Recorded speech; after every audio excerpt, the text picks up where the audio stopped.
Is my mic hot?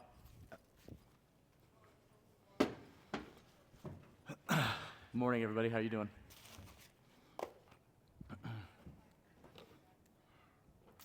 Welcome to the Western Hunting Expo. Is this first time for anybody? It is for me, and I've had the pleasure of traveling to several expos across the nation, and the pleasure of speaking at several of them. The Portland Sportsman Show, I grew up attending that show, had the pleasure of returning there to speak. Wonderful show. The NRA, Great American Outdoor Show out in Pennsylvania, a couple other smaller shows throughout the nation. This show is, it's my people that are here. It's primarily focused on hunting, and it's put together really well. We spent the entire day here yesterday. It's beautiful. Love it. I am Aaron Ritter. I am Limitless Outdoors. That's my brand. It's what I represent. And today, I have the pleasure of speaking to you about not only backcountry hunting, which is my passion. I love it. We'll get into that here in a minute. But tweaking that a little bit to add the modern tree saddle. Anybody here hunt with the modern tree saddle right now? 1, 2, okay. Whitetail? Mule deer and elk? Excellent, I love that. Whitetail? Okay, so I'm going to speak to you today about incorporating the backcountry style of hunting and then adding the elevated tool of the tree saddle to your hunt. So why do I backcountry hunt? I backcountry hunt because I like the freedom of what it provides me. I like to get away from the common hunter. I like to get away from the car noise. I like to get away from the luxuries of an Airbnb or a hotel or a main camp. I like to get away from that initial buffer between where normal people want to hunt on a morning basis or an evening basis or maybe a full day hunt, but they don't want to penetrate too far from their mode of transportation because then they have to pack a harvest all the way back in, right? And that's typically done off of these things right here, our 2 legs, or however many legs that you have. A lot of the states are really starting to restrict the use of 4-wheel drive, side-by-sides, 4x4s, even e-bikes are starting to be restricted in a lot of states, right? So if we want to get further away from the roadside or where people have access of a vehicle or some type of mobile transportation, you have to do it by horseback or you have to do it on your own 2 legs. And to me, that's where the real good stuff is. From a mental health standpoint, there's been a lot of studies performed on what happens inside of us when we remove ourselves from our comforts and we get comfortable being uncomfortable. We disconnect from our phone. I'd hold my phone up right now, but it's recording. We get away from our phones. We get away from social media. We disconnect from what we know as our safe areas, our houses, our families, and we get out into the backcountry and we're focused on ourselves or maybe a hunting partner. Now, I spend the majority of my time in the backcountry is alone. I really, really enjoy that. If I'm going to hunt from the roadside, I want to be with friends, but when I get into the backcountry, I normally like to be alone, although I do hunt with some folks in the backcountry, but I'm very, very picky about who I choose to do that with. My backcountry history, this isn't something new for me. Right now, some of the old timers, like my father, he turned 81 today, he would refer to us, my generation or younger, we're the backpack generation. Like, we discussed this over dinner yesterday, I think, or no, the night before, Wednesday night, we discussed this over dinner. When I was a child, 7, 8, 9 years old, hunting in Washington State, I wore Swiss Army wool pants from the surplus store, and they had great big thigh pockets on them, and you could fit a lot of stuff inside those old big pockets of those wool pants, like 3-4 pounds of stuff in each pocket, and my pockets would just bulge. And then I had a fanny pack because we carried the big CB handheld radios, and that's how we communicated when we hunted. We didn't carry backpacks, so I had 2 pockets full of stuff and a fanny pack. I didn't start wearing a backpack hunting until the early 2000s. My first backcountry hunt was in 1996, before cell phones, before GPSs, and it was a solo hunt. I didn't know anything about it. I was a hunter. I loved to hunt, and my father had done some very remote hunting when he was 20, 30 years younger. His gear was very rudimentary, and his input to me was, son, if that's what you want to do, you know, I'll drop you off at the gate or park your truck at the gate and pack in. Go do it. He's like, I did it. Go do it. You'll figure out that you probably want to be back in main camp. I loved it. He has communicated to me within the last year that it's been a push-pull for him because part of him wishes that he had never given me the thumbs up or encouraged me to do that, because I never went back. I loved backcountry hunting so much that it cost us some hunting time. So his regret was he pushed me out of the nest to go experience something great, but it cost him time with me. So there was that positive negative there. But in 1996, I performed that first hunt with very little planning. I hauled in very little water. I didn't have expensive gear. A lot of it was military surplus. Some of it was from my previous 4 years in the military at the time. I just packed in. I knew where I was going. I packed in, set up camp, and enjoyed an incredible backcountry hunt all by myself. That was nearly 30 years ago, and I've never stopped. Now my gear's changed. This photo right here, this is from around 2003. It's the Blue Mountains of Washington State, so that's on the very eastern side of the state that borders Washington and Oregon. Beautiful mountain range. I was hunting archery elk and mule deer, and this was my entire camp right here. That's an old Dwight Shoe pack frame and pack that he had designed. It was the cat's meow at the time. And this is my bedroll here. It was one of the first thermarests that came out, and a Gore-Tex bivvy. I have no sleeping bag. I have no pillow. I slept in my clothes. That's all that I had. I have a mixed gas stove over right here. I packed in MREs. I was hunting with a Bear recurve, and I had a very small quiver on my bow, and I was hunting elk, mule deer, and I could shoot grouse.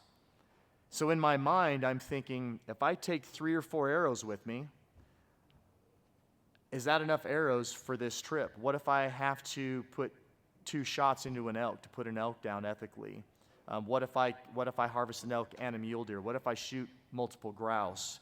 Am I going to have enough arrows? So I packed in a plastic arrow tube on that hunt. It was strapped onto my pack. I would never do that today. Typically, if I'm hunting deer backcountry, I take 3 arrows. If I'm hunting elk backcountry, I take 5. But I would never, ever pack in an arrow tube with me again. But again, there was no such thing as YouTube back then. There was no Google back then. You knew what you knew, and you didn't know what you didn't know. Fast forward, that was a solo hunt, by the way. Fast forward, this was year before last, December hunt in Maryland.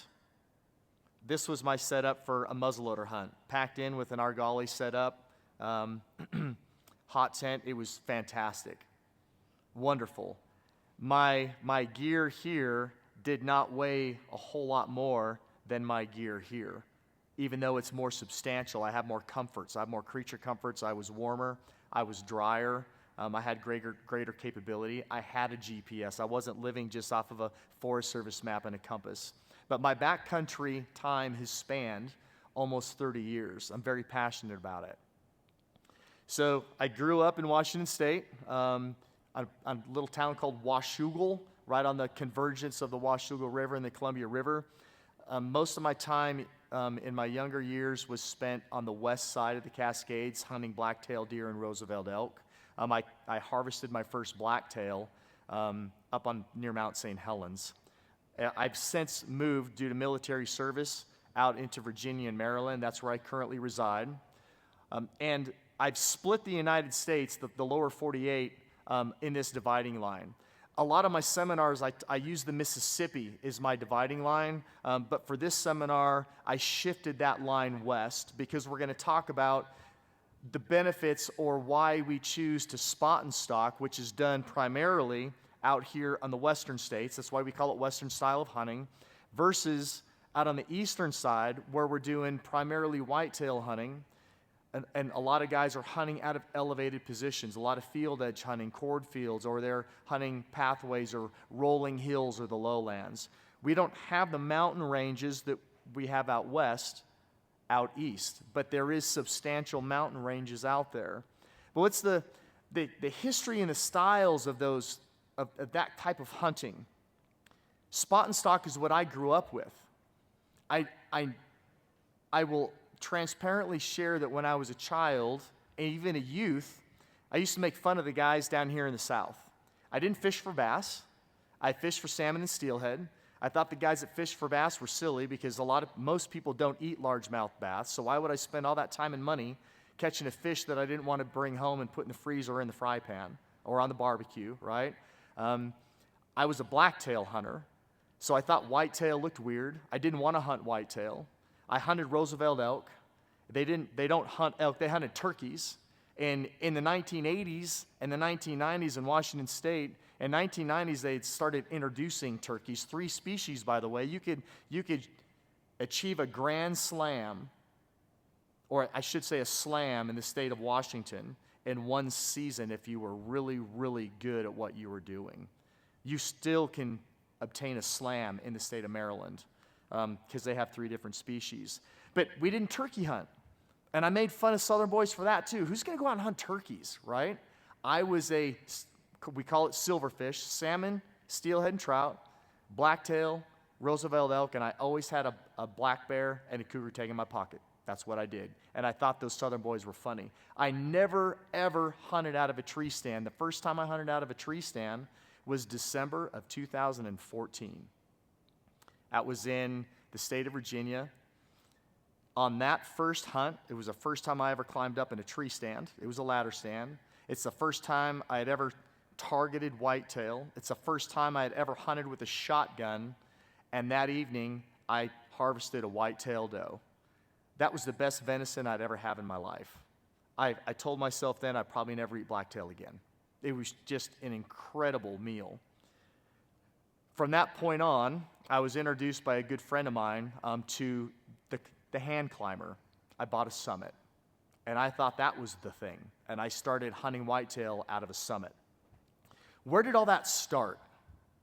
So, believe it or not, well, mankind has been spot and stalk hunting since they figured out how to put weapons in their hands and pursue game. North American Indians started hunting out of trees. They would climb up and sit in branches and jump down on animals or shoot them with a bow when they had the chance, the opportunity. But primarily, we pursued game from the ground. During World War II, there was a gentleman from Florida that served in the war. He was over in the Pacific. And one of the tactics by the Japanese were to climb trees. They had little tiny wooden platforms that they made, and some of them were made out of bamboo. And they would climb up in the trees and they would shoot U.S. service members out of elevated positions in the trees. And they were highly mobile. They would climb up in trees, they would ambush, attack. They'd get out of the trees, they would move, climb trees, ambush, and attack. So this gentleman was a big whitetail hunter from Florida. He survived the war. He returned to the States.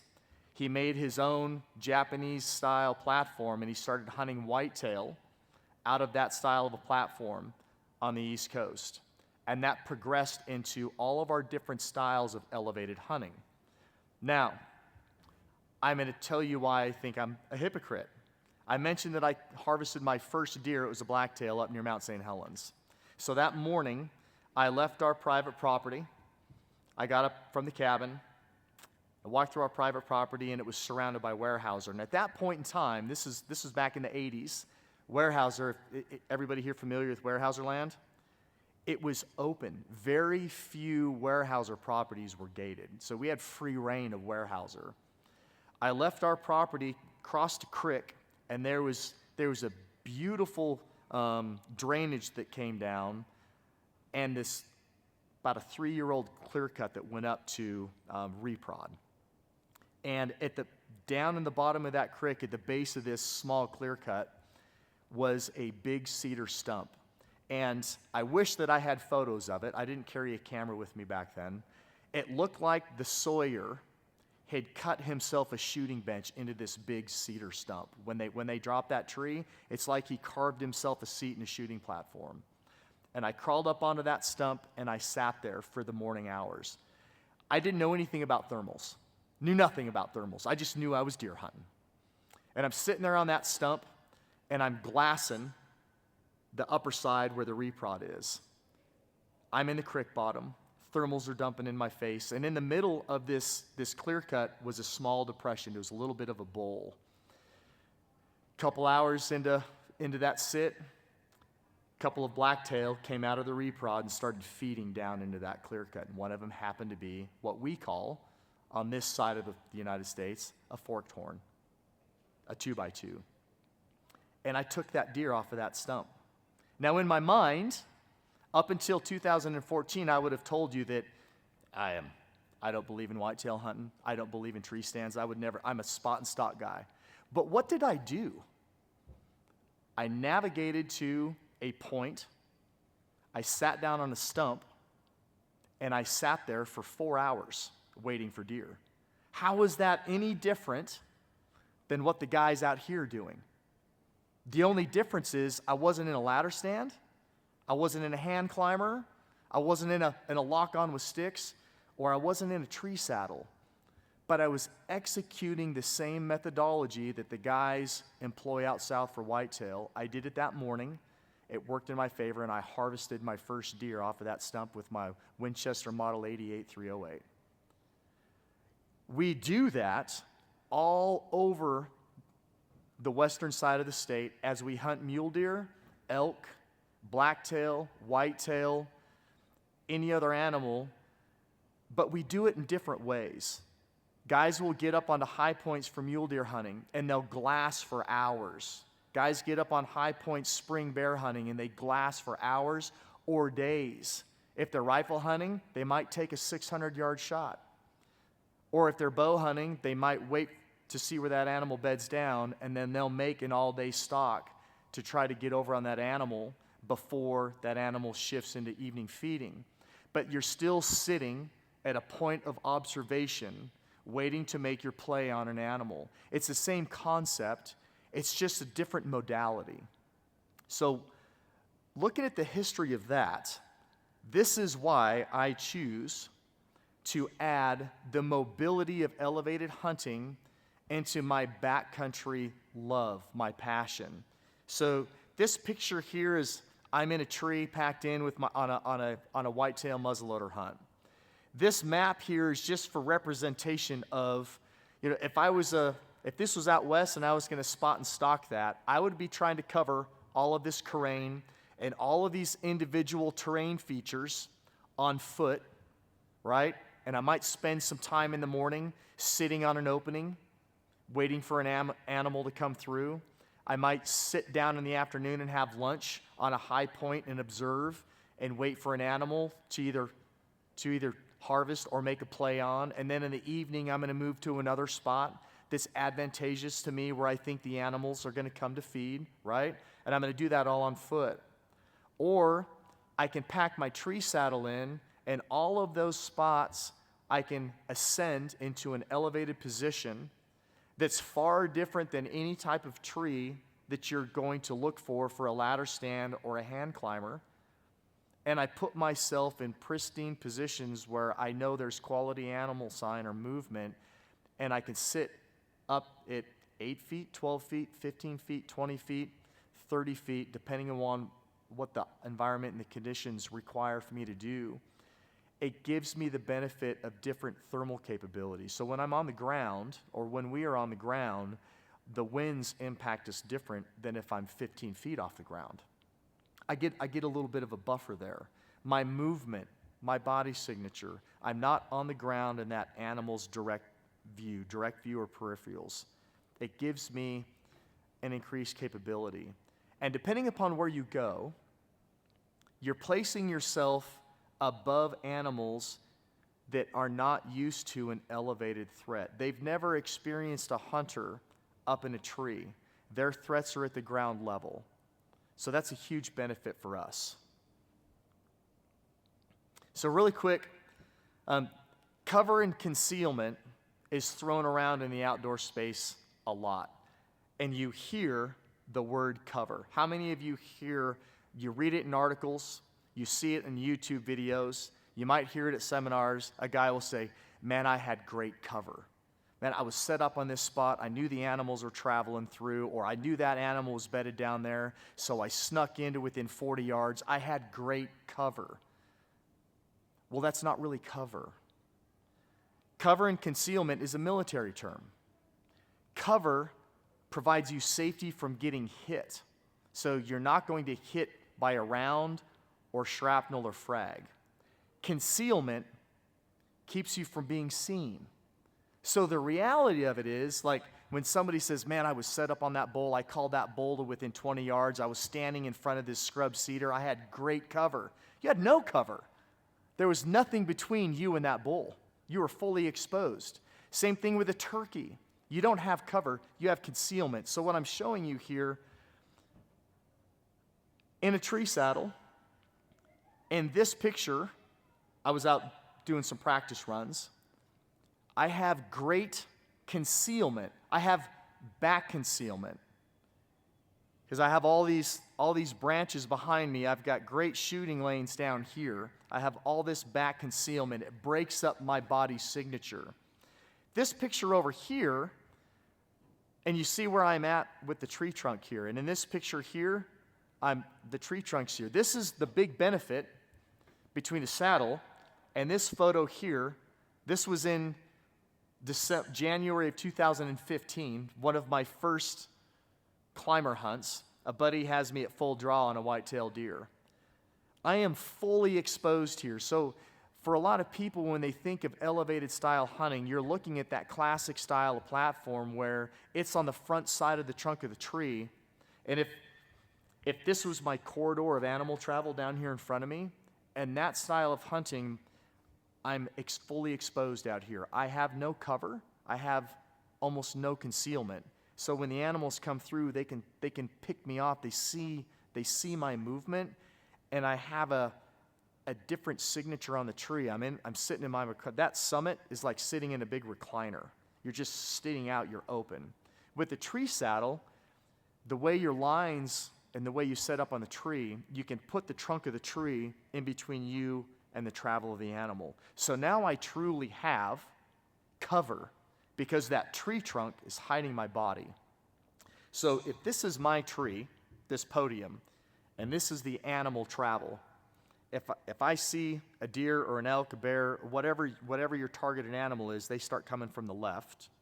With my backcountry tree saddle set up, I can just slowly and quietly shift maybe 1 or 2 pegs.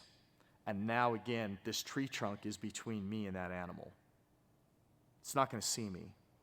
And if I have branches and back concealment, it's breaking up my body signature. They just keep coming. And remember what I said a few minutes ago, I'm hunting from an elevated position over animals that are not used to that. Now on the East Coast, the whitetail are conditioned to elevated hunting. They've been hunted by platforms, like men in platforms and ladder stands for decades. They are tuned in on looking up in the trees. There's mature does spend more time looking up in the trees than they do anywhere else, especially once hunting pressure comes in and all that man scent is blowing around in the timber and public land. They walk through the timber looking up in the trees, looking for hunters. When you do it in the backcountry, they're not used to that. Same thing here. If they're coming from the right, I just slowly shift on my ring of steps, and now that tree trunk is here. So that's the difference between cover and concealment. Think about that as you continue to move forward in your hunting passions or your hunting careers, and as you listen to people talk or the videos that you watch, you will hear them say, I had great cover. And then think about, well, what is cover and concealment? And are you truly employing cover and concealment correctly? or are you not? So that was just a little fun fact for you. So this is my gear. What I have here today with me is I have my backcountry tree saddle set up, and we're going to go over that in detail in here in just a second. The pack that I prefer to use is the Badlands Mark 6. There's a number of great quality, large capacity pack companies here this week, and they are designed for the backcountry hunter. They are designed to carry your life and your harvest in and out of the backcountry. I'm not going to tell you that one's better than the other. I use and love the Mark 6. This outfit right here was for a November muzzleloader hunt in the state of Maryland. The Mark 6, this load was nearly 110 pounds. Now, there's a reason for that. I don't try to go out and hunt packing in 110 pounds. It was a year of drought, and where we had hunted backcountry turkeys, which I'm speaking on tomorrow because I absolutely love backcountry hunting for turkeys.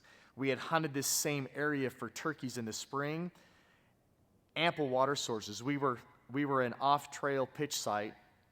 We had water 30 feet from our shelters.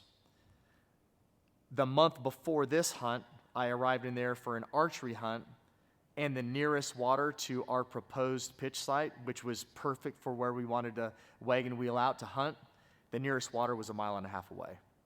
So for that hunt, other than the water that I was able to pack in with me, which I packed in about 2 liters of water, we had to execute a 3-mile hike every day. If we wanted to plus up on water every day, we had to add 3 miles of our movement every day to get water.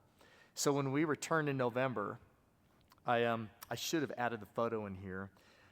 I took all of my water bladders that I had, and I leveraged my meat shelf on this Mark 6 pack, and I filled all of my water bladders prior to leaving the vehicle, and I packed in over 35 pounds of water with me so that I didn't have to add 3 miles of water movement to my hunt every single day. It was a sacrifice of pain and misery up front to get to camp. So then all I had to do was focus on hunting the rest of the time that I was in there. So that's why that pack was 110 pounds. But what I have here is, these are all the key components to a backcountry tree saddle setup. And it's no different than anybody else that backcountry hunts other than this 7 pounds of gear that I have right here. The important thing about it is that you see that I have everything else that you do. I have a large volume pack with a built-in meat shelf. I utilize trekking poles. Trekking poles are key. I have weapon retention, and I have quality boots with a stiff sole. I'm a huge Crispy fan. Thors are my favorite boots. I do like the altitudes quite a bit.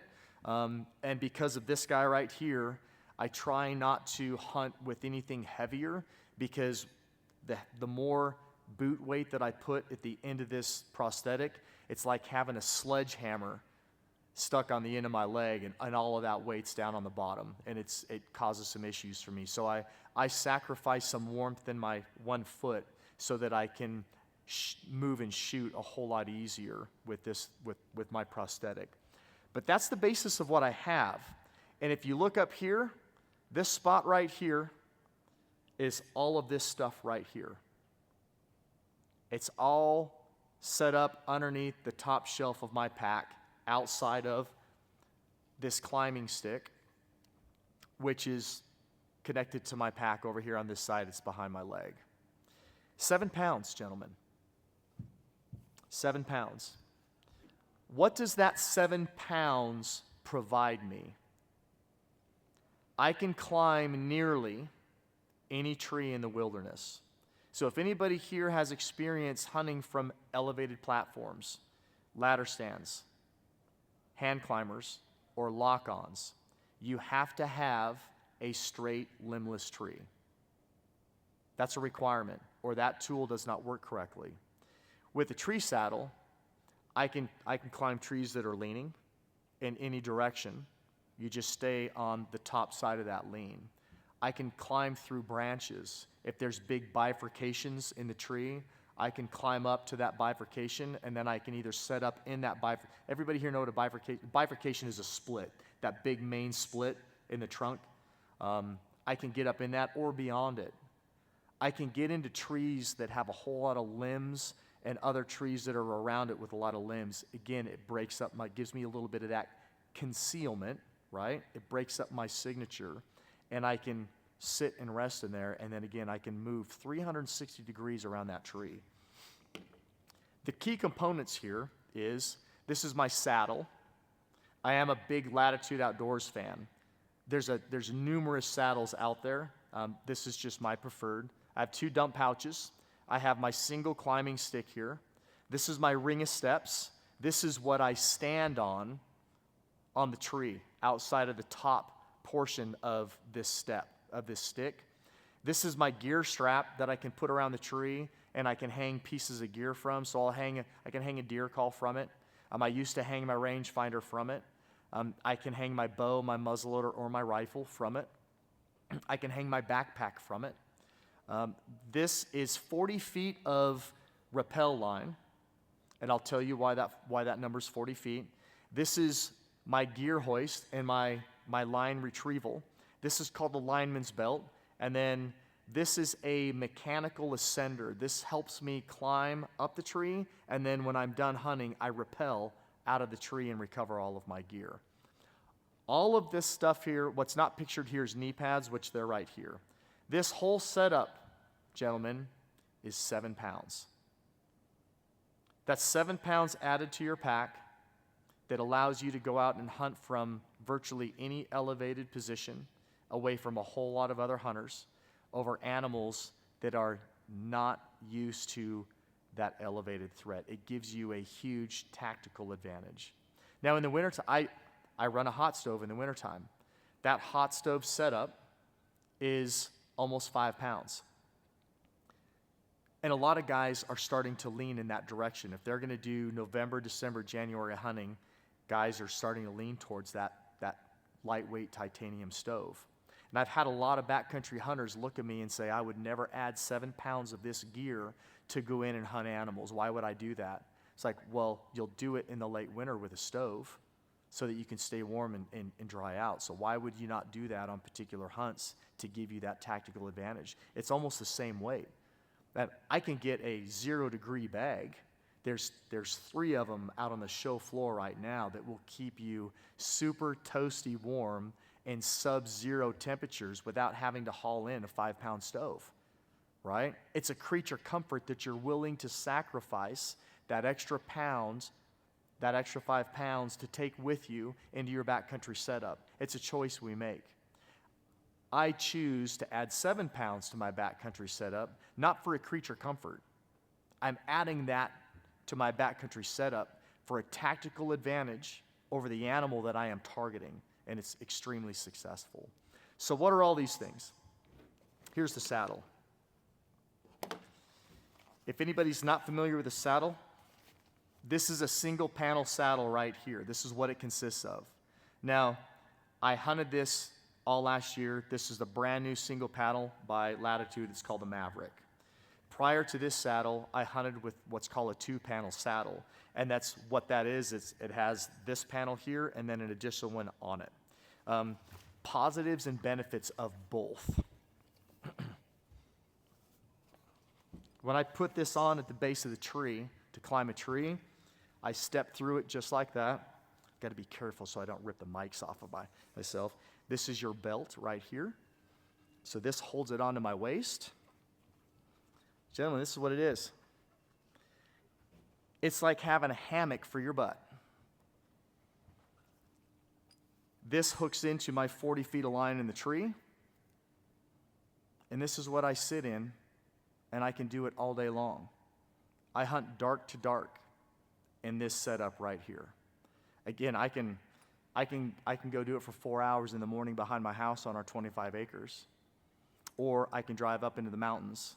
I can throw it onto my pack. I can pack in 2 miles, 3 miles, 8 miles. I can do it for a day. I can do it for a week. And I can go climb any tree. And this is where I'm hanging from the tree just like this. It's incredibly comfortable. Now, I will tell you, the 2-panel saddle, which that's a 2-panel saddle right there. The 2-panel saddle is a little bit more comfortable. For that all-day sit, it is slightly more comfortable. It's a little bit heavier, and because of the panels, if in haste, in the darkness, when you're trying to shove all your gear back in the pack so that you can make that trek back to your shelter and have a hot meal, and then get ready for the next morning's hunt, sometimes I'll shove it into my pack, and then when I unload it back at my shelter, it's all twisted and my lines are tangled up, and I have to spend a few minutes trying to get my saddle reset for the next morning. So to bypass that, and also to drop about 8 ounces of my overall kit, I went with the single panel. It's super comfortable. But this is what your saddle looks like. My gear pouch is here. All of this stuff here, outside of the stick and my knee pads, all of this here fits in both of these pouches. In this pouch here, I can fit 40 feet of rappel line that has what's called a quick link on the end of it. I can fit this lineman's belt that has 2 carabiners on it. And I can fit another carabiner with my mechanical ascender. All of that gear fits in this pouch. And I forgot to pull this out from my last whitetail hunt. Clippers. Most hunters nowadays carry a pair of clippers with them, or something that they can trim some small branches. Whether you're setting up in a bush on the ground or up in a tree, I always carry clippers, so these are in here too. So I can fit all that in this dump pouch. Over here in this dump pouch, I carry my ring of steps. I carry my gear strap and my weapon hook. So from this, I can hang a crossbow, I can hang a compound bow, I can hang a traditional bow, I can hang a muzzleloader, I can hang a rifle, I can hang a shotgun. Whatever your weapon is, I can hang it from this hook right here. And then this is my hoist. So when I start climbing my tree, this is connected to my saddle. And then I have a night eyes little wire tie here that I can tie off on whatever my weapon is. And then this is 40 feet of am steel line. It's super high strength, lightweight line. And as I climb, the line's coming up with me. Once I get up in my tree saddle and I'm all set, I can just haul my weapon up. Then when I'm all done hunting, I lower the weapon to the ground, and then this carabiner hooks onto my line that I have on the tree that's holding me up in the tree at height. I can hook this onto it, and after I rappel to the ground, I use this line to pull that line down to the ground. And then I stow everything in my gear, and I head back to camp, or I head to the next spot that I'm going to hunt. Now, the unfortunate part about today is I don't have enough time to introduce backcountry tree saddle hunt, the concept, to you, and then also go into detail on how you employ all of this equipment. I don't have that. That would take 2, maybe 3 hours. All right? So 40 feet of line. I take 40 feet of line with me because I want to be able to climb a tree anywhere from 5 to 8 feet off the ground to potentially up to 30 feet off of the ground. I take 40 feet because I need to have 2 things on the ground and all the way up in the tree with me. I need enough line to go around the trunk of the tree. I need to have a knot, and I need to run that line through that quick link that I told you was on there. So that takes a couple feet of line to do that. And then down on the grounds, I always want to have the tag end of that line touching the ground. It's a safety thing. Even if the end of your rope is 3 feet off the ground, when you have your feet on the tree and you're leaned back, rappelling off the ground, if that line is 3 feet off the ground, when it's just at rest, now it might be 4 or 5 feet off the ground, and when you get to the bottom of the tree, you might drop 4 to 5 feet and fall on your back and hurt yourself. So I always keep that tag end off the ground.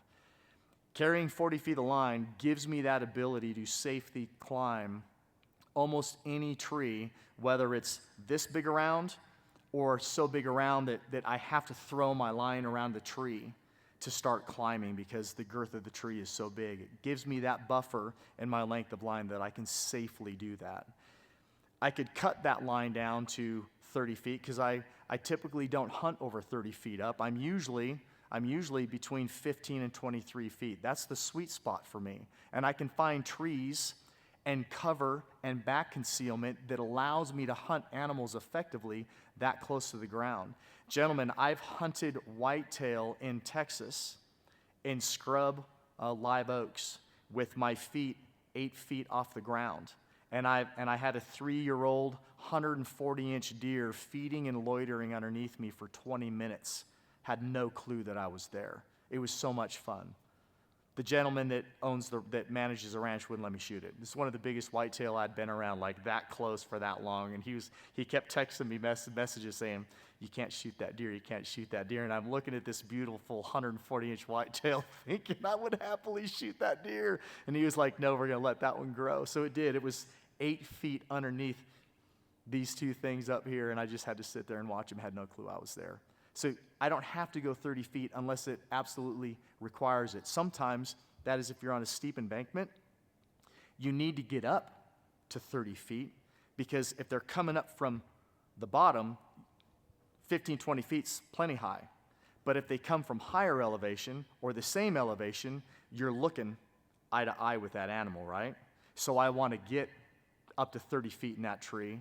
That makes a harder downhill shot, but it keeps me from getting busted from an uphill shot. So that's why I have 30 feet of line. The lineman's belt. This is the key piece of equipment that allows me to climb a tree, but to move around limbs and obstacles in that tree. This is what separates, one of the things that separates me between a hand climber, which is a straight tree with no limbs, or the ability to move around those limbs to get in a location of a greater tactical advantage. So one side of this clips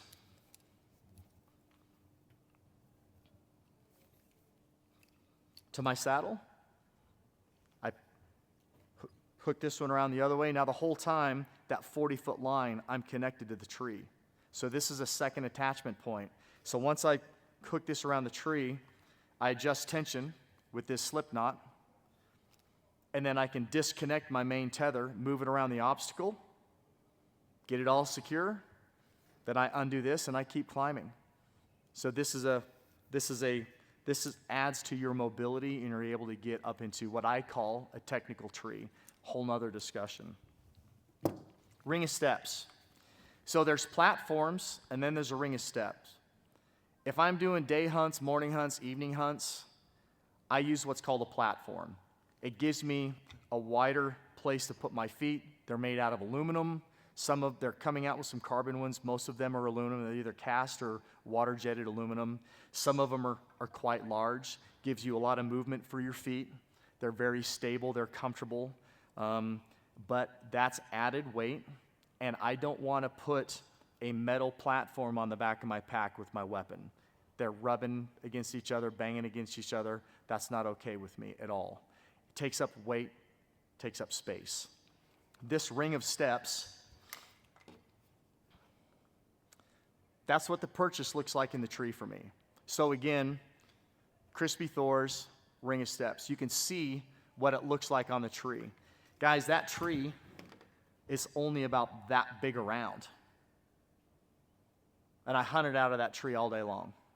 I could move 360 degrees around that tree. So let's say this is my tree again, and I have sign and intel that's telling me that this is the path of the animals. Something's happening behind me. I can let slack out of that main tether. I can put it over my shoulder and on the top of my climbing stick. So this is my main perch right here. So if you look, that right foot is on top of the shelf of this stick. My other foot is on that ring of steps. And you can see the step. So I have those little perches all the way around that tree. So even on the top of this little shelf right here, I can put the line over my shoulder, start letting out slack, and I can do a shuffle on the tree. Now I have the trunk to my back. Now I look like the traditional guy in an elevated platform. Now I'm looking downrange, uphill, downhill, but whatever's out there behind me, I'm now looking at it, and I can pick up my bow, my rifle, whatever it is, and I can lean forward if I'm if I'm hunting archery, and I can come to full draw, and I can make my shot. If I'm rifle hunting, anything that's out here in front of me, if I move around to the side, I can lean into the tree. I have the lines coming down. I have natural rests on both sides of the tree for me to take shots. There is a common misconception in the saddle hunting world that it's only for archery hunters. It's big in the archery community. I personally have harvested animals with a compound bow, a muzzleloader, and a rifle from my tree saddle. It's far easier hunting for big game out of a tree saddle with a muzzleloader or a rifle than it is archery, but archery's a whole lot more fun. So that's a snapshot of the gear required. Again, 7 pounds, gentlemen. So this was a hunt that I executed. Again, I love the backcountry. I don't only backcountry for elk. There's a whole world out there of critters to go backcountry hunting for. I don't want to be stuck between the months of September and October, maybe November, for backcountry hunting, and only do it for one elk tag that I may have been able to obtain. Again, I'm a Maryland resident, so all of my elk hunting is done non-resident. So the availability of those tags are slim. I might not even get to hunt elk every year. I want to backcountry hunt more than one time a year. So I backcountry hunt for turkey, and I backcountry hunt for whitetail deer. And hunting whitetail deer from the backcountry aspect out of a tree saddle is an absolute riot, especially if you do it during the rut. So this pitch site was 3 miles from the trailhead. I had a 1.5 mile walk up a mountain, over 1,500 feet, to get to where I branched off of a Forest Service trail, went down on a secondary ridge, climbed a tree that I identified in turkey season the previous spring, and I told my hunting partner it was a beautiful white oak. We called it the triple trunk. It comes out of the ground, and the trunk branches into 3 different trees that goes up. It's just such a beautiful setup. And I call him East Coast Nick. I said, Nick, I'm going to shoot a deer out of that tree. So that muzzleloader trip, I packed in the afternoon, set up my camp. The next morning, I got up 3 in the morning. I packed up to the triple trunk. I climbed up in that tree. In the first hour of daylight, I rattled and grunted in 7-point whitetail. Shot him at 10 yards out of my tree saddle. Spent the rest of the day packing him off the mountain. And then we packed him out to the truck. That overall trip was 14.25 miles from the time I left camp, went hunting, harvested my deer, recovered him, got him off the mountain, and then back to the truck and put him in the grizzly coolers. 14.25 miles. Now, gentlemen, a lot of people would say, I would never do that for a deer.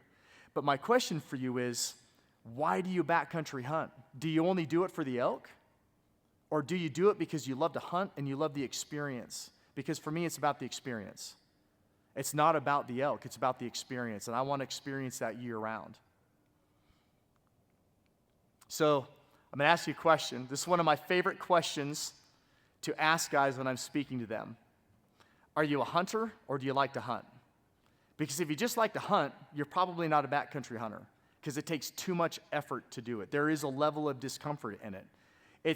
It takes more energy, more discomfort to be successful. For a guy that likes to hunt, you don't think about it until maybe August.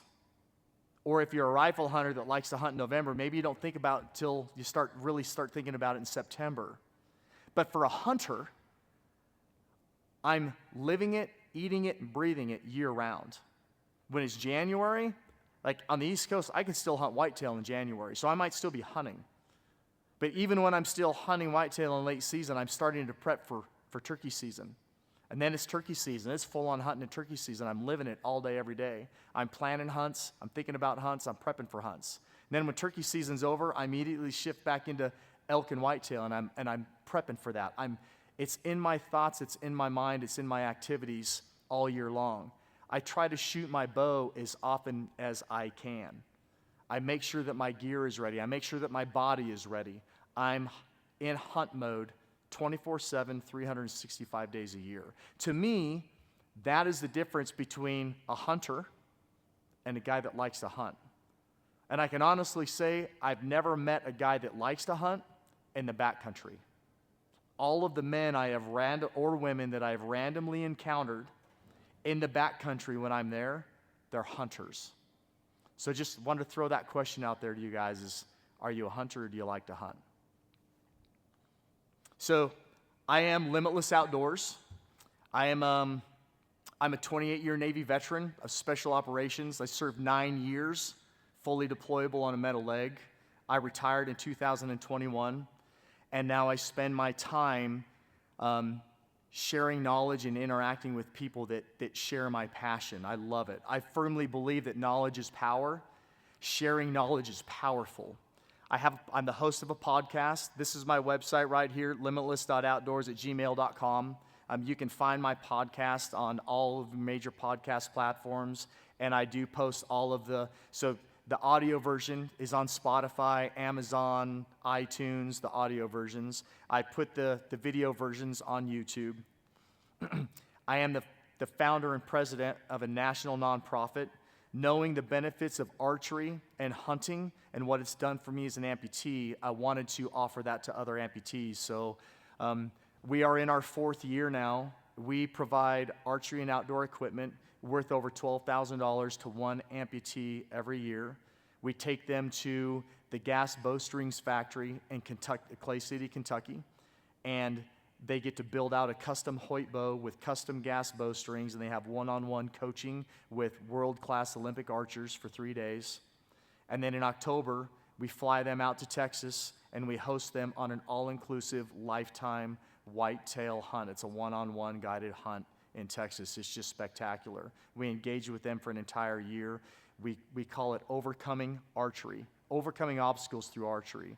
And we are trying to change the mental and physical progression of amputees throughout the United States. It's awesome. So that's the nonprofit. I am a published author.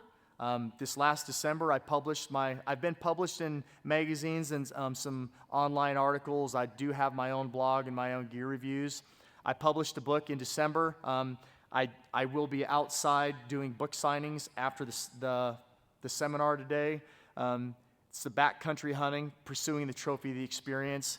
These are 12 chapters of different stories of my nearly 30 years in the backcountry and why I do it. This is not a book about killing. There are very few stories of field tags in this book. This is all the hardships, all the experiences, all the victories that I've had under pack load across the United States in the last 30 years. So if you're interested, I will be across the hallway here after I get all my stuff put together, signing books. And with that, gentlemen, I always like to close out all my podcasts or all my seminars and just encourage you to be limitless, live a limitless lifestyle. We have like 6 minutes. Any questions for me? Go ahead. How do you use the restroom? You know what? It's actually pretty easy. So I've never called what people refer to as a sky dump. If I have to do that, I'm going to get out of the tree and walk away somewhere else. But I talked to you about turning around in the tree to take that shot behind you. You do the same thing. Now, when you're wearing this is called a bridge. This is connected to that 40 feet of line. You're hooked into the tree. You're not coming out of it. So I can loosen this, and I can either step off on one leg. So I can do this on that little perch that I showed you. It's far easier on a larger platform, but I can do this on the top of this stick and those steps. I have one leg just hanging off, and I'm leaning into that rope. I won't do it now, but I can completely undo my pants, and I can pee from the tree. Or I can run the line over my shoulder, and I let line out, and you literally, you're leaning away from the tree like this. The line is going behind me. It's hooked into the tree. I'm not going anywhere. And then you pee out the backside of the tree. And this is, I'm not sure if everybody here is aware of this. For a long time, I carried a pee bottle with me. I was under the impression that my urine would scare big animals. They love it. I make scrapes for whitetail with my own pee. or I'll have my wife pee in it. I've saved so much money by not buying buck urine or doe urine. I don't need it. I can make a scrape by clearing the ground underneath the scrape branch and pee in it. They love it. I've had deer come straight to the base of my tree and sniff and lick my own urine. Your urine will not scare a whitetail, won't scare an elk, it's not going to scare a bear. Just pee on your tree. So that's how you do that. I can change my pants out of this thing. I walk in to where I'm going to hunt with my minimal layering, and I can put layering on in my saddle. I can undo my pants, I can tuck in shirts, I can change my tops. I can do it all from this saddle. It's far different than any other type of elevated hunting you've ever done, but it does take practice. It does take practice. Any other questions? No? All right. Next speaker comes in 12:30. Okay.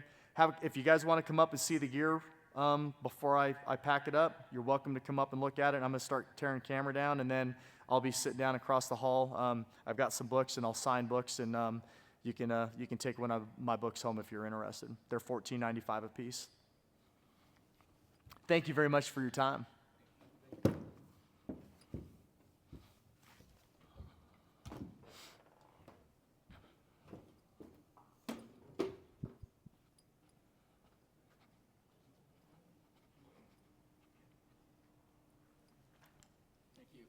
Thank you. Appreciate it.